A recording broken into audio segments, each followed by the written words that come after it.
अब हम लोग आते हैं एक नए टॉपिक में। कम्युनिकेशन इंजीनियरिंग में एक टॉपिक चला था आपका स्विचिंग।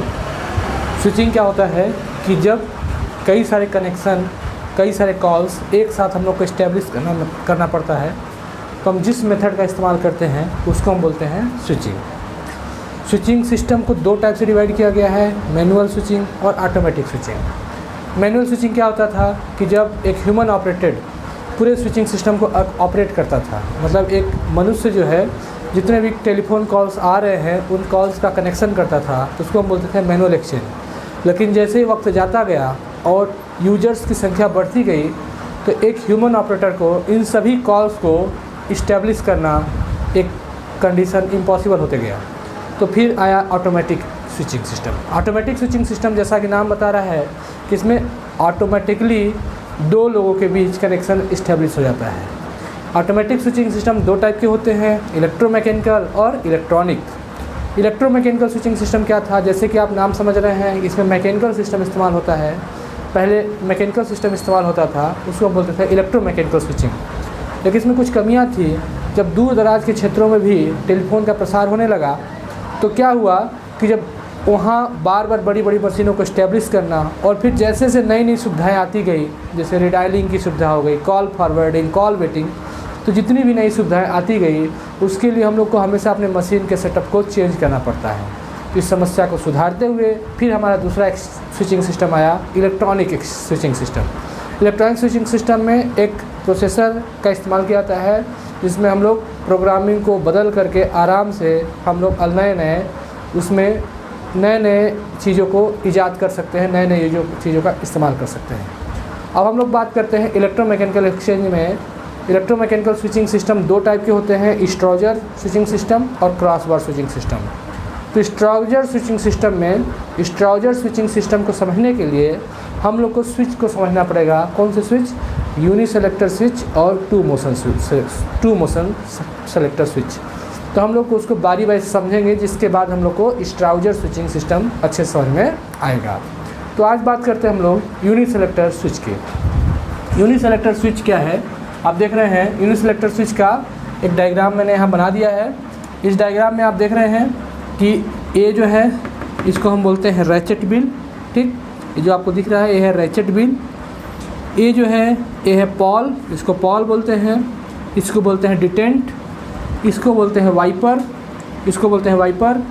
ये हमारा क्या है, दो स्प्रिंग लगी हुई हैं, ये हमारा इलेक्ट्रोमैग्नेट है। ठीक, ये आपका ये डायग्राम है जो आप यहाँ से इधर देख रहे हैं, ये आपका यूनिसेलेक्टर स्विच का डायग्राम है। आपको इसके ऑपरेशन को समझना होगा कि जो स्ट्राउजर स्विचिंग सिस्टम है, स्ट्राउजर स्विचिंग सिस्टम यूनिसेलेक्टर स्विच और टू मोशन सेलेक्टर्स दोनों को मिला करके कंबाइन करके बनाया गया है। तो यूनिसेलेक्टर स्विच क्या होता है? यूनिसेलेक्टर स्विच की वर्किंग बहुत ही सिंपल है कि यहाँ एक इलेक्ट्रोमैग्नेट है। जैसे हम इसको एनर्जाइज करेंगे, मतलब जैसे इसमें करंट फ्लो करेंगे तो एनर्जाइज हो जाएगा। आपको पता ही है कि जब किसी कुंडली में जो कि किसी तार किसी पर लपेटी हुई है, उस कुंडली में जब करंट फ्लो करते हैं उसके चारों तरफ इलेक्ट्रोमैग्नेट उत्पन्न हो जाता है। तो जब इसको हम एनर्जाइज करते हैं तो जो आर्मेचर है, ठीक, इसको बोलते हैं आर्मेचर। ठीक, इसको आप लिख दीजिए आर्मेचर। जब इसको हम लोग एनर्जाइज करते हैं तो ये आर्मेचर को अपनी तरफ को खींचता है, आकर्षित करता है, अट्रैक्ट करता है। जैसे इलेक्ट्रोमैग्नेट हमारे अंदर एनर्जाइज होगा तो क्या करेगा, आर्मेचर को अपनी तरफ अट्रैक्ट करेगा। जो अपनी तरफ अट्रैक्ट करेगा तो ये जो है नीचे की तरफ खींचेगा। जैसे इसको एनर्जाइज हुआ तो इसको अट्रैक्ट करेगा, तो अट्रैक्ट करेगा तो ये नीचे की तरफ आएगा। जब ये नीचे की तरफ आएगा तो इसके साथ कनेक्ट है क्या, एक पॉल।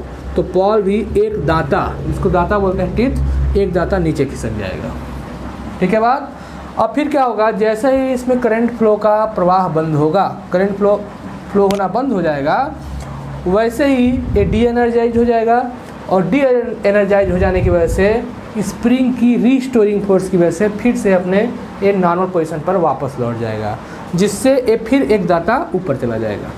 ठीक, तो जब ये एक दाता नीचे आया और एक दाता ऊपर जाएगा तो इसके वजह से ये जो वाइपर है, ये वाइपर एक टूथ नीचे खिसक जाएगा, मतलब यहाँ से यहाँ आ जाएगा।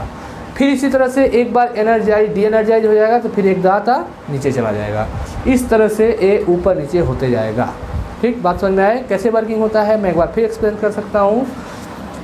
जैसे ही इलेक्ट्रोमैग्नेट को एनर्जाइज करेंगे तो क्या करेगा, आर्मेचर को अपनी तरफ अट्रैक्ट करेगा, जिससे कि पॉल रैचेट व्हील में एक दाता नीचे खिसक जाएगा। उसके बाद जैसे ही इसमें करंट का फ्लो बंद हो जाएगा तो ये क्या हो जाएगा, डी एनर्जाइज हो जाएगा। जब डी एनर्जाइज होगा तो एक स्प्रिंग की रीस्टोरिंग फोर्स के कारण ये आर्मेचर फिर से अपने ओरिजिनल पोजीशन पर वापस लौट जाएगा।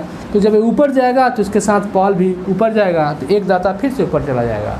तो जब एक दाता नीचे आया और एक दाता ऊपर जाएगा तो उसके कारण ये जो वाइपर है इसमें एक पोजीशन नीचे की तरफ खिसक जाएगा। इस प्रकार से जितनी बार एनर्जाइज और डी एनर्जाइज होगा उतने ही ये दाता नीचे खिसकते जाएगा। फिर आपको मैं बता दूं कि इसका ये सिंबल है, ठीक ना। ये दो तरह के होते हैं यूनिट सेलेक्टर स्विच।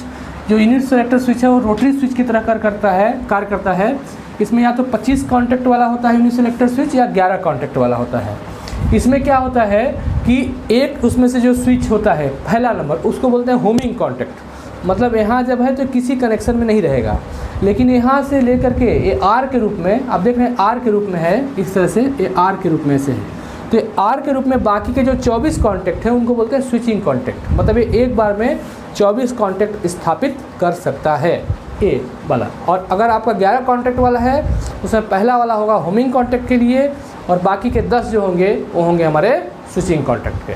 तो इसका सिंबल हो गया और ये इसका वर्किंग हो गया। तो इस तरह से आपका यूनिट सेलेक्टर स्विच काम करेगा। जब तक आपको यूनिट सेलेक्टर स्विच और टू मोशन सेलेक्टर स्विच समझ नहीं आएगा तब तक आप स्ट्राउजर स्विचिंग सिस्टम को नहीं समझ सकते। इसलिए पहले मैं यूनिट सेलेक्टर स्विच को आपको समझा रहा हूँ। ठीक, नेक्स्ट वीडियो में हम लोग टू मोशन सेलेक्टर स्विच देखेंगे।